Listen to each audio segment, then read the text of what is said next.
Hi everyone, నా పేరు వెంకటనారాయణ. నేను ఈరోజు Swaraj engines Q1 financial 22 results analyse చేయబోతున్నాను. ఇది రికమెండేషన్ కాదు, ఓన్లీ ఎడ్యుకేషన్ పర్పస్ మాత్రమే చెక్ చేస్తున్నాము. మనం క్వార్టర్ రిజల్ట్స్ మరియు year on year results check చేయబోతున్నాము. కానీ ఎక్కువ ఇంపార్టెన్స్ అనేది ఇయర్ ఆన్ ఇయర్ రిజల్ట్స్కి ఇస్తామన్నమాట. ఇక్కడ అమౌంట్ వచ్చి ల్యాక్స్లో ఉంది. సో ఫస్ట్ వన్ వచ్చి revenue from operations. So previous year ఎంత వచ్చిందంటే 116 crores. ఈ సంవత్సరం వస్తే 314 crores అనమాట. ఇక్కడ 116 crores ఉంటే 314 crores పెరిగింది, అంటే అప్రాక్సిమేట్గా 200 కోట్లు పెరిగింది అనమాట. సో ఇది పాజిటివ్ సైన్. మనం ఇది పర్సంటేజ్లో చెక్ చేస్తాము. సో 169% ఇయర్ ఆన్ ఇయర్ పెరిగింది అనమాట. ఇది చాలా మంచి ఫిగరు. తర్వాత అదర్ ఇన్కమ్ ప్రీవియస్ ఇయర్ చూస్తే 2 crores, ఈ సంవత్సరం వచ్చి 2.6 crores అనమాట. ఇది దగ్గర ఉంది కాబట్టి మనం దీన్ని ఇగ్నోర్ చేసుకుందాము. తర్వాత expenses, cost of material consumed previous year చూసినప్పుడు 93 కోట్లు ఉంది, ఈ సంవత్సరం చూస్తే 243 crores ఉందన్నమాట. సో ఇక్కడ దగ్గర 150 కోట్లు పెరిగిందనమాట. ఎందుకంటే ఇక్కడ రెవెన్యూ ఫ్రమ్ ఆపరేషన్స్ పెరిగింది, అలాగే కాస్ట్ ఆఫ్ మెటీరియల్ కన్జ్యూమ్డ్ కూడా పెరిగిందనమాట. తర్వాత change in inventories, previous year 5.5 crores credit అయింది, ఈ సంవత్సరం 51 lakhs స్పెండ్ చేసినారు. తర్వాత employee benefit expenses, previous year చూసినప్పుడు 9.4 crores, ఈ సంవత్సరం చూస్తే 11.3 crores అనమాట. అంటే 2 crores పెరిగింది. కానీ ఇక్కడ వీళ్ళు ఎంప్లాయీ బెనిఫిట్ ఎక్స్పెన్స్ అనేది చాలా తక్కువ స్పెండ్ చేస్తున్నారు అనమాట. ఓన్లీ 11.3 crores అనమాట. అంటే వీళ్ళకు ఎంప్లాయీస్ అనేది ఎక్కువ మంది అవసరం లేదనమాట. ఎక్కువ మెషినరీగానే జరుగుతూ ఉంటుంది వర్క్ అంతా. సో మనం అది అబ్జర్వ్ చేసుకోవాలా. తర్వాత ఫైనాన్స్ కాస్ట్, ప్రీవియస్ ఇయర్ నల్లు ఉంది, ఈ సంవత్సరం కూడా నల్లు ఉంది అనమాట. అంటే వీళ్ళకు డెప్ట్ ఏం లేదనమాట. ఎందుకంటే వీళ్ళు ఇక్కడ ఇంట్రెస్ట్ అనేది ఏం పే చేయలేదు, కాబట్టి వీళ్ళకు డెప్ట్ అనేది ఏం లేదనమాట. అది పాజిటివ్ పాయింట్. తర్వాత డిప్రిషియేషన్, ప్రీవియస్ ఇయర్ 4.2 crores, ఈ సంవత్సరం వచ్చి 4.7, రెండు దగ్గర ఉంది కాబట్టి ఇగ్నోర్ చేస్తాము. తర్వాత other expenses, previous year 6.6 crores, ఈ సంవత్సరం చూస్తే 12 crores అనమాట. సో ఇక్కడ 6 crores పెరిగింది, కానీ ఇక్కడ తక్కువ అమౌంట్ కాబట్టి దీన్ని కూడా ఇగ్నోర్ చేసుకున్నాము. సో మనకు రెవెన్యూ ఫ్రమ్ ఆపరేషన్స్, ఎక్స్పెన్సెస్, దీన్ని బట్టి ఏమర్థమైందంటే, సో రెవెన్యూ ఫ్రమ్ ఆపరేషన్స్ అనేది 116 కోట్ల నుండి 314 కోట్లు పెరిగిందనమాట. ఇది positive sign. Cost of material కూడా పెరిగిందనమాట. తర్వాత ఎంప్లాయీ బెనిఫిట్ ఎక్స్పెన్సెస్ చూస్తే చాలా తక్కువ పే చేస్తున్నారు అనమాట. అంటే ఇది పాజిటివ్ సైన్. తర్వాత ఫైనాన్స్ కాస్ట్ చూస్తే ఇక్కడ వీళ్ళకి ఏమి లేదనమాట. ఇది పాజిటివ్ సైన్ అనమాట. తర్వాత profit before tax, previous year చూస్తే 10 crores ఉంది, ఈ సంవత్సరం చూస్తే 45 crores అనమాట. ఇక్కడ దగ్గర 35 crores పెరిగింది. మనం దీన్ని పర్సంటేజ్లో చూస్తాము.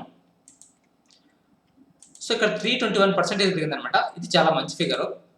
ఇంకోటి మీరు గుర్తుపెట్టుకోవాల్సింది ఏమంటే, లాస్ట్ ఇయర్ లాక్డౌన్ అనేది స్ట్రిక్ట్గా అమలు చేసినారనమాట. ఈ సంవత్సరం ఓన్లీ 1 or 2 weeks మాత్రమే స్ట్రిక్ట్గా అమలు చేసింటారు. కాబట్టి లాస్ట్ ఇయర్ వీళ్ళకు ప్రాఫిట్స్ అనేది తగ్గిందనమాట, ఈ సంవత్సరం చూస్తే పెరిగిందనమాట. సో ఇది పాజిటివ్ పాయింట్. మనం లాక్డౌన్ అనేది గుర్తుపెట్టుకోవాలన్నమాట ఇయర్ ఆన్ ఇయర్ కంపేర్ చేసేటప్పుడు. తర్వాత tax expenses, so previous year చూస్తే 3.4 crores, ఈ సంవత్సరం చూస్తే 12 crores అనమాట. ఇక్కడ ప్రాఫిట్ బిఫోర్ ట్యాక్స్ అనేది ఎక్కువ ఉంది కాబట్టి దానివల్ల ట్యాక్స్ అనేది 12 crores పే చేశారనమాట. తర్వాత profit for the period, previous year చూస్తే 7.8 crores, ఈ సంవత్సరం చూస్తే 33.6 crores అనమాట. సో ఇక్కడ దగ్గర 26 కోట్లు పెరిగిందనమాట. సో అది పర్సంటేజ్లో చూస్తాము. సో 329% పెరిగిందనమాట. అలాగే ఇప్పుడు ఇక్కడ పేడ్ అప్ ఈక్విటీ షేర్ క్యాపిటల్ చూస్తాము. సో లాస్ట్ ఇయర్ చూస్తే 12.1 crores, ఈ సంవత్సరం కూడా 12.1 crore. సో దీన్ని ఇగ్నోర్ చేద్దాము. తర్వాత ఎర్నింగ్ పర్ షేర్ బేసిక్ అనమాట. సో ప్రీవియస్ ఇయర్ చూస్తే 6.46 rupees అనమాట, ఈ సంవత్సరం చూస్తే 27.72 rupees. సో ఇక్కడ దగ్గర 21 rupees పెరిగిందనమాట. ఇది పాజిటివ్ సైన్. సో ఇప్పుడు క్వార్టర్ చూస్తాము. So revenue from operations quarter last year చూస్తే 304 crores, ఈ క్వార్టర్ చూస్తే 314 crores అనమాట. ఇది పర్సంటేజ్ చూస్తే 3.2% క్వార్టర్ పెరిగిందనమాట. తర్వాత ఇక్కడ ప్రాఫిట్ బిఫోర్ ట్యాక్స్, ప్రీవియస్ క్వార్టర్లో 43.7 crores, ఇప్పుడు వచ్చి 45.1 crore. సో ఇది పర్సంటేజ్ చూస్తే 3.3% అనమాట. తర్వాత profit for the period, previous quarter చూస్తే 32.5 crores, ఈ క్వార్టర్ చూస్తే 33.6 crores అనమాట. పర్సంటేజ్ ఎంత ఉందంటే 3.3% అనమాట. సో మనకు ఇప్పుడు year on year results, quarter results, దీన్ని బట్టి ఏమర్థమైందంటే, స్వరాజ్ ఇంజన్కు ఇయర్ ఆన్ ఇయర్ రిజల్ట్స్ చాలా బాగా వచ్చింది అనమాట. క్వార్టర్ రిజల్ట్స్ అనేది ఫ్లాట్గా ఉందన్నమాట. కానీ మనం ఎక్కువ ఇంపార్టెన్స్ అనేది ఇయర్ ఆన్ ఇయర్కి ఇస్తాం కాబట్టి సో స్వరాజ్ ఇంజన్స్ రిజల్ట్స్ చాలా బాగా వచ్చినాయి అనమాట. సో ఇప్పుడు మరికొన్ని పాయింట్స్ చూస్తాము. సో దానికోసం నేను ఇక్కడ బిఎస్సి వెబ్సైట్ ఓపెన్ చేసినాము. సో కరెంట్ ప్రైస్ ఎంత ఉందంటే 1770 రూపీస్ ఉందన్నమాట. సో రిజల్ట్స్ ఎప్పుడు వచ్చినాయో చూస్తాం.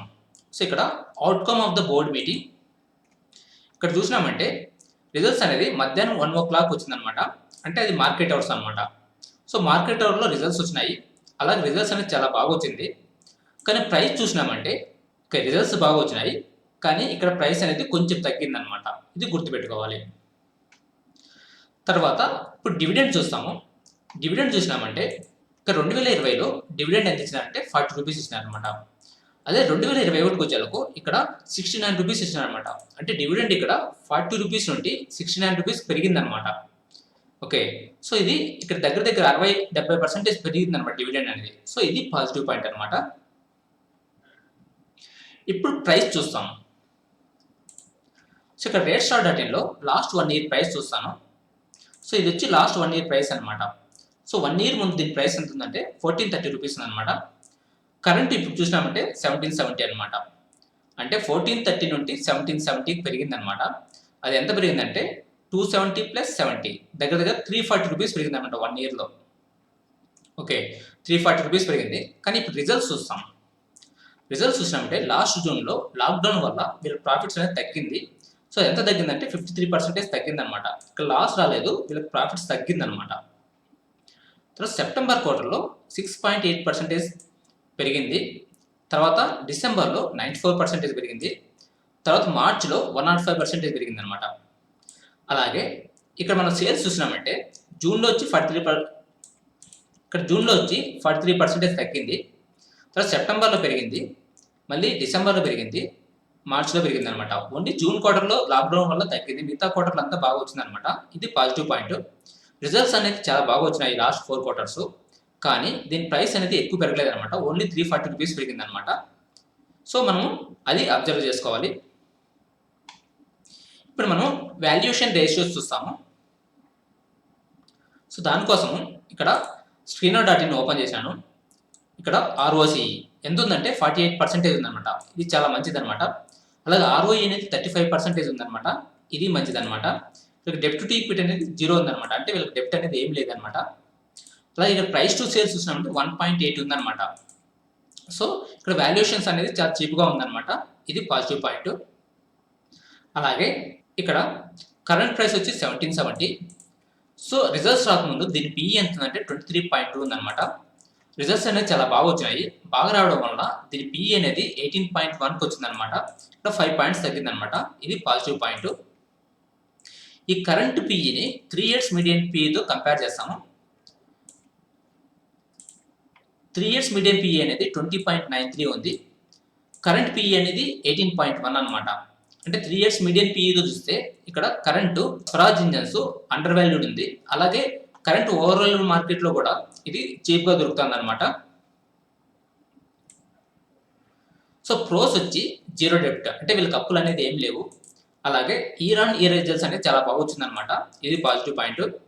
అలాగే under valued based on 3 years median PE. ఇక్కడ ఏమంటే 3 years మీడియన్ PE వచ్చి 20.93, కరెంట్ PE వచ్చి 18. అంటే ఇప్పుడు స్వరాజ్ ఇంజన్స్ అనేది అండర్ వాల్యూడ్లో ఉందన్నమాట. అది positive point. That's it for today. Thank you for watching. Have a nice day.